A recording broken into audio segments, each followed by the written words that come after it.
from. A'udhu billahi minash shaitanir rajim. Bismillahir rahmanir rahim. First of all, assalamu alaikum everyone. For me, it's a great pleasure to be here. It's an honor to meet all of you in person, and I'm sure all of you that have come here and have patiently sat here to listen about the plight of my sister.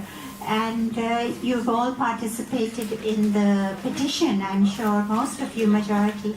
And one of the reasons I really wanted to come and meet you all was to personally thank you. You have no idea how very grateful I am personally, and we all are, for your support and for everything that you have done, and the love and the support that you have done. It is what has given us strength. And more than that, the du'as that you send our way. I can tell you, do not think that they have gone unheard. Aafia could not be alive with everything that she has had to endure. But it is something special that keeps us there, and that is your du'as. Today I am standing in front of you. I'm able to smile. I'm able to sleep without having to take a sleeping pill. It's because of your du'as. So don't think that they are not heard, because that is what has given me strength. I just want to start with one of my very favorite Quranic ayats. أَفَحَسِبْتُمْ أَنَّمَا خَلَقْنَاكُمْ عَبَثًا وَأَنَّكُمْ إِلَيْنَا لَا تُرْجَعُونَ فَتَعَالَى اللَّهُ الْمَلِكُ الْحَقُّ. My sister Aafia, the daughter of the Ummah, which for me, she's my little sister. You know, if you Google her, and you'll find millions of pages of innuendo and all kinds of things. Honestly, if I Google Fowzia Siddiqui, I'll find so many Fowzia Siddiquis, but not my sister Aafia. My sister Aafia is nowhere to be found there. The little sister that grew up with me. Some people have vilified her to the worst demon, and others have glorified her to be the saint of saints. But my little sister, who is she and where is she? So I'm a doctor by profession, but you all know me as Dr. Aafia's sister. I'm actually a neurologist and a clinical neurophysiologist, and I was the former director at Johns Hopkins University, the Sinai Hospital, and I'm currently a consultant neurologist and epileptologist, specialized in epilepsy. It's one of my other passions other than trying to get my sister out. What is epilepsy? And so it's like either just jerking or then these horrible, horrifying things. What I do is treat these people and try and give them a life. If any of our loved ones or anyone has something like this, how scary is this? How frightening is this? It looks like you're gazing at death. This brief little time, it's so scary. And giving these people their lives back is one of my life's passions. And I find it easier than trying to get my sister back so far. So this is what I do with pills, with neuromodulation, with devices, with surgery. But I am known as Aafia's sister, Dr. Aafia's sister. And with that came into being the Aafia movement next. So the Aafia movement, it started with just my mother and I, and then millions of people, and from just the two of us, it's a global movement. And back to my sister Aafia. So that's my little sister Aafia. As a little kid, she loved dolls. She had a huge collection of dolls that would go everywhere with her. It was like a whole suitcase full of dolls, and from the teeny tiniest little thing to these big Joanne and Daisy, and each one's had their names. And so next. And then for my little sister, she was one of the brightest students in her school, a super genius, and she loved animals. There's her doggy Shaggy, and you know, she just, anywhere she'd go, if she'd go on a debate or anything, everyone would say, "Oh, Aafia's in this debate. Let's see who's going to get second and third." It was like people had given up that if Aafia's there, that anyone's going to get the first prize. So when there was a combined one, so the biggest and the toughest competition would be behind someone with, there are a lot of Pakistanis here, right? So you all have heard of Amir Liaquat, right? So he was around the same age in that. So when he was also into debating, and his mother actually would bring Amir Liaquat to our house, to my mom, and say, "Train him like Aafia." So he can also do the speeches like that. And, you know, he would stand in front of the big mirrors and, you know, practice. And so they had like a tough competition when it came to the debates. And anyway, from there, the Nationals Dean Liz, she went to America. And from there, so from Aafia to Dr. Aafia. So, you know, her passion as a little kid was dolls. As she grew older, she wanted to help little children. I remember once not once, it was like a kind of a routine thing, because I was the middle child, so I had an older brother and I had younger Aafia, and Aafia was this super genius, and I'm just this middle child, and very introverted, you know, just a quiet girl in class, and just books, me and my books, and that's all I want, and I'm a happy person. And my mom would come in and say, "Why is my purse empty? Where is the money that I kept here for this?" And I would be like, "Aafia took it." So what did she do with it? She gave it away to somebody. Because when she saw these children standing in line barefooted just for clean water and things like that in Karachi, she would just cry, and she didn't know what to do. So the easiest thing was getting to my mom's purse or my dad's pockets and, you know, just going and giving them. And then, so she had to have a nice talking to, and I got the scolding that why I can't even see my little sister doing this and stop her. And so, but the thing is that, and then, you know, that this is not the way to do it. You have to do something substantial and worthwhile. And so Aafia, in search of her passion, went to the States. So her first dream was that she is going to either do some kind of business or make some invention and become a multimillionaire so she can just end the poverty in the world, or she would marry a millionaire and end the poverty in the world, take all his money and put it to good use.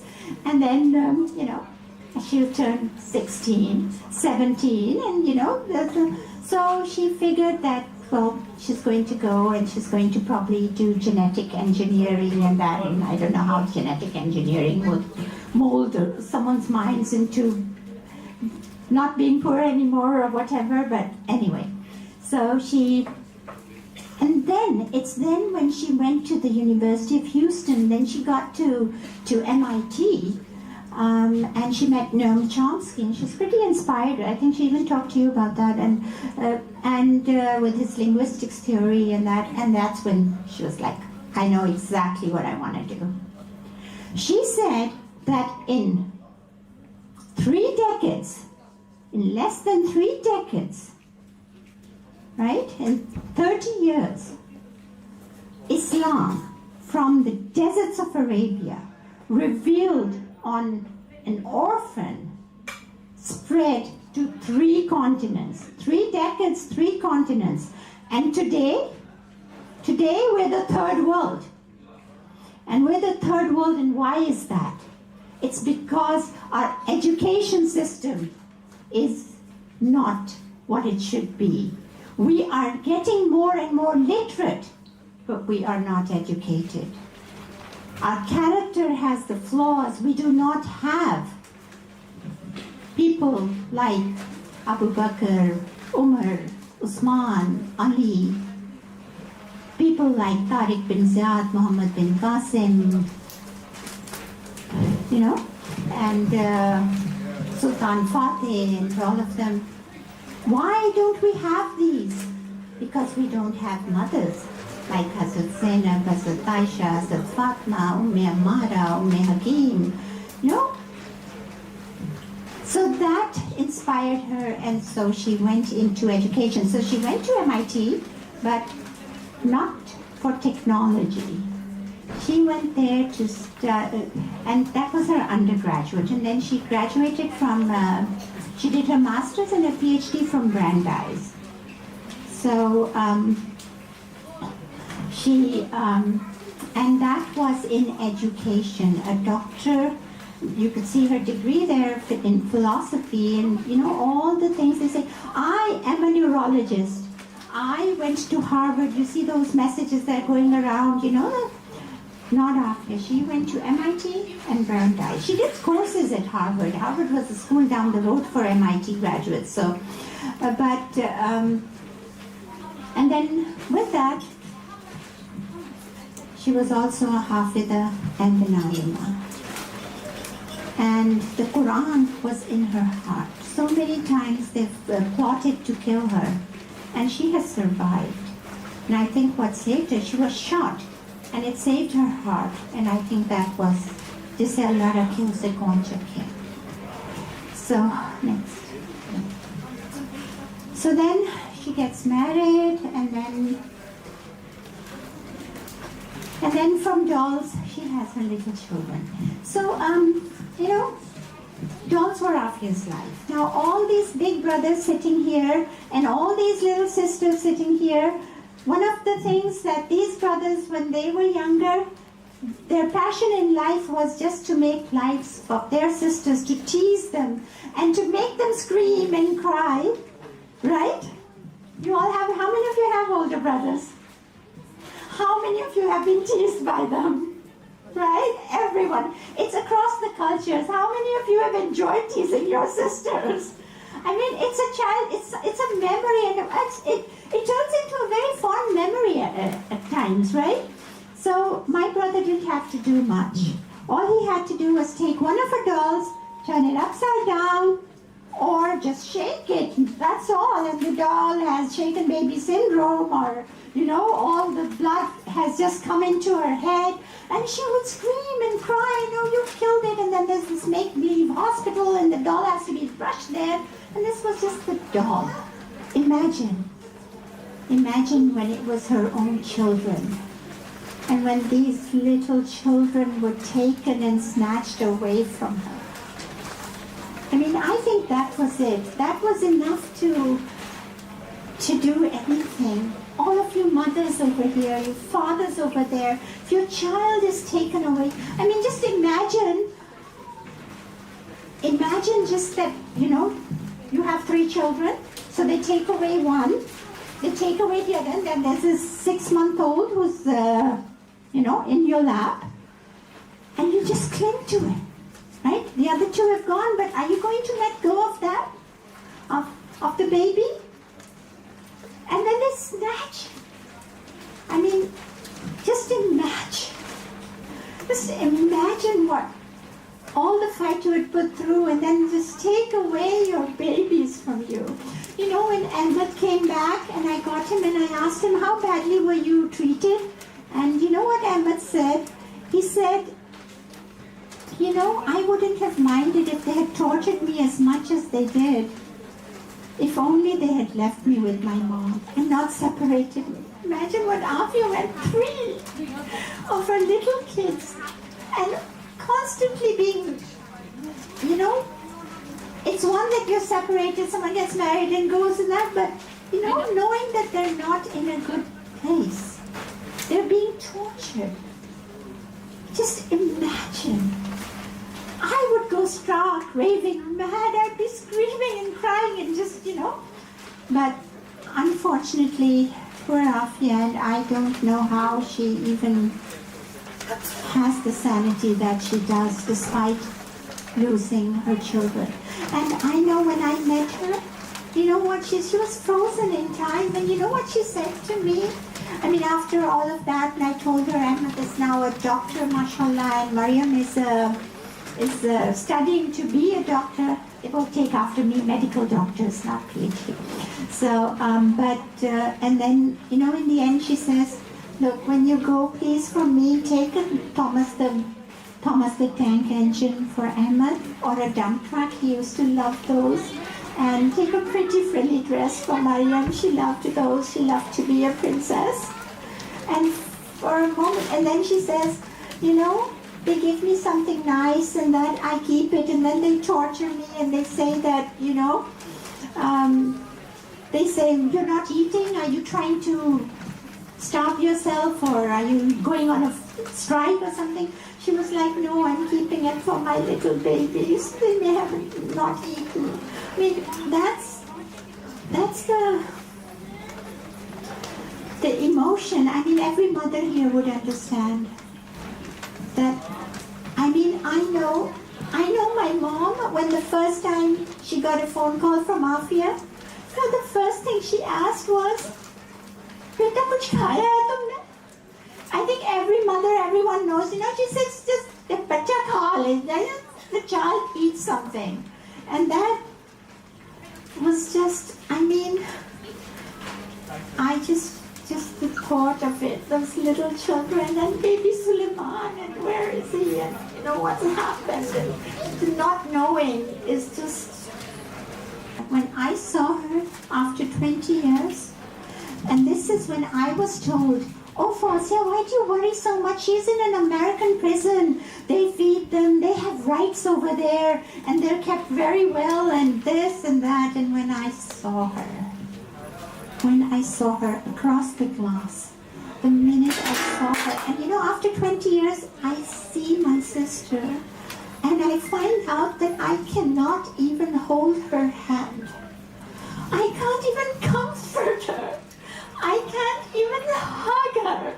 I mean, all of you sisters here, I mean, what was the best way? Were there words that you could comfort me?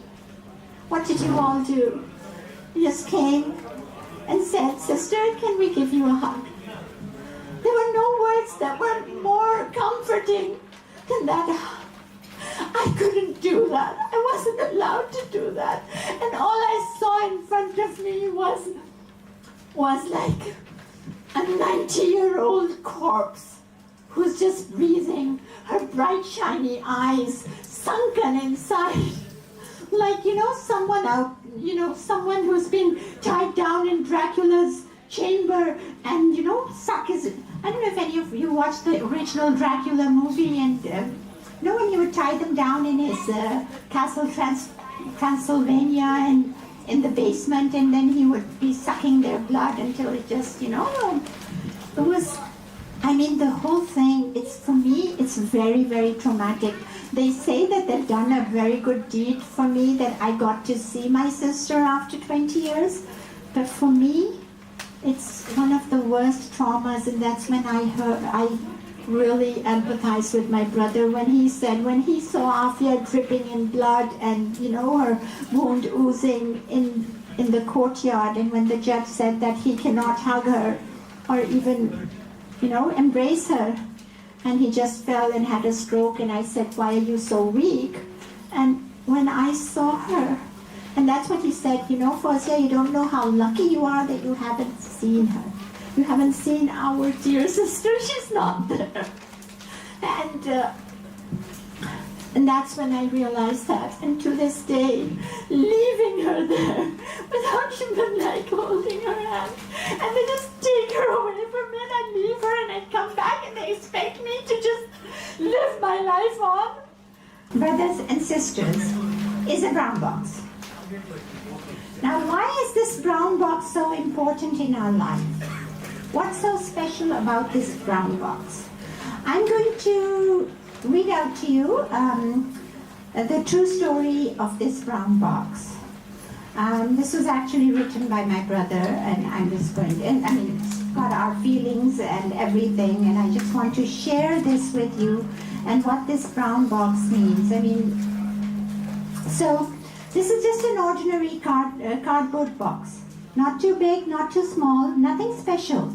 It was the kind of an everyday box used to package everything from priceless objects to toilet paper. A few months ago, I came home one evening to find this box waiting at my front door. It was odd. I had not ordered anything by mail and was not expecting any delivery. Unfortunately, these days, finding an unexpected box is more cause for fear than curious excitement. But then I noticed on the side it had printed in large writing a name and a number. In one of the best examples of penmanship I have seen in years. The name was one I recognized. It was momentarily I was paralyzed. How or why would someone send this package to me? But then I noticed on the side it had printed in large writing. Okay. I took the box inside and did not know what to do with it. I was both apprehensive and curious. I checked with lawyers and friends, but for some time it just sat there. In the entryway in my home, and every day when I came home, the box stared at me, and I knew I wanted to open it. Finally, one day, I decided to open the box. Nothing special or auspicious about the day. Just another day, but it seemed that it was time. Inside the box, the contents were sloppily thrown in, a contrast to the neatness of the handwriting and that adorned the front of the box. Surely different people must have handled the contents and the labeling. No one could be both that rash and that sensitive at the same time.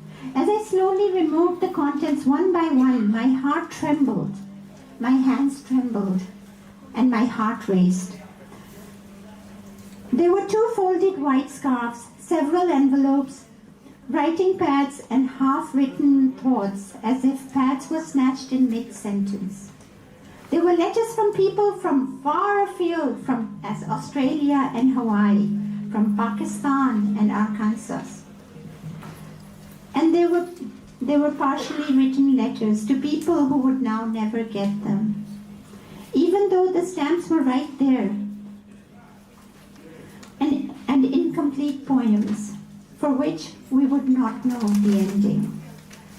There were articles from magazines carefully clipped to highlight what? It would not be known. In the middle of this, there was a Quran thrown in the pile. It had been meticulously tagged by its reader, who would no longer be able to use these references. The rest of the box contained food items, from tea bags to cookies, sealed fish and snacks, sustenance no longer destined for the person who stored it. You see, the box had come from Carswell Medical Center in Fort Worth, Texas, and the name on the side was that of my sister, Aafia, number 9027954. This box contained all that remained of the worldly possessions and belongings of Aafia's life. This is what she accumulated during the months at the institution known as the House of Horrors. She had been strip-searched naked and taken away with nothing but her body, and everything else was left behind. And I was reminded of what it must be and what it must feel like to die. All the things that are left undone, the things we think we will finish the next moment or the next day, the favorite clothes, the favorite book, the favorite meal. In the end, when they take you, it is you alone they take. Back in March 2003, Aafia had her whole life snatched away when she and her 3 children were summarily disappeared from the streets of Karachi. How must have that felt? You lose the things you precious the most, even more precious than your own life, your little children, and the youngest only 6 months old. Aafia has experienced the feeling of death over and over again. No wonder she says, they have killed me. Every time they transfer her, it is akin to dying. As I told you, as Clive told you, that every time she has to suffer through the strip search, and that if she even has to see a doctor. I used to think Aafia meant the phrase killed me in a metaphorical sense, but now I see it as much more physical expression, and there is the brown box that testifies to it. Yes, back to the brown box. Because the story does not end here. The brown box stayed in the entry, contents placed back inside. By now the brown box was just sitting at the entry of my house, and everyone was getting very apprehensive about it and disturbed. So I took it up to the attic to store it. Here it found company among many other brown boxes that contained pieces of my life, forgotten memories and materials, possessions that I had not seen in years, and probably not even remember until and if I see them again. But I hang on to them, as if they and I will someday relive the good old days. We all have these brown boxes in our attics. And it struck to me that I had a dozen of brown boxes that they only filled the forgotten pieces of my life. And here was Aafia's one brown box that now was representative of her entire life. I left the brown box in the attic, but had trouble sleeping. Until one morning I woke up and brought it back down and placed it in my study. Out of the way, but in full view of where I sit every day. You see, I could not just put away Aafia's life in the attic and let it become another forgotten piece of my life.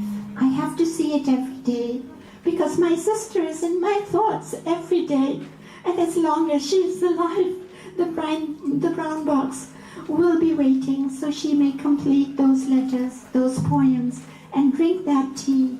So for now, the story remains incomplete, waiting for an ending, with a prayer that God will make it a happy one. With your help and your support, it gives me a renowned hope. And that is the story of the brown box, and I hope that next time we will have an ending and a happy one, inshallah. I just want to read out a poem from the brown box. Would you like to hear it? Aafia's poem, which was in the Quran, that was in the brown box. If you would want to hear it and you're not too tired, it's a small poem, and I call it the invitation from prison. One would think that she wrote it for the prison guards, but I think today it's for all of us. The invitation to prison, I titled that, okay? So, I call you, sir, to what is true, and that's because I care for you. I care for your people like you, and pray for them and others too. To God to guide us on His way, to Him I cry and humbly pray, to keep us firm and in His care. Let not the fire be our share, and guide us now before it's too late. So I request you, sir, please think, for we are standing on the brink. What I say here, please don't ignore, please, as I may not say more. Think, sir, what if Quran is true? Then what choices are there for you? Believe, and it will set you free from the worst of human slavery. In full devotion, slave of one, free of the rest of every one, and safe for all eternity, in total peace, in serenity, where we have all our heart's desire, never to finish nor expire. It's that or an eternal fire, for disbelief a torment dire. My sir, someone as smart as you must read this book. I hope you do. My sir, someone as nice as you must choose the truth. I pray you do. The truth from God and the work of man are mixed up but cleared in Quran. God's final book, preserved and true. It's secure guidance and mercy too. It's like it was written just for you.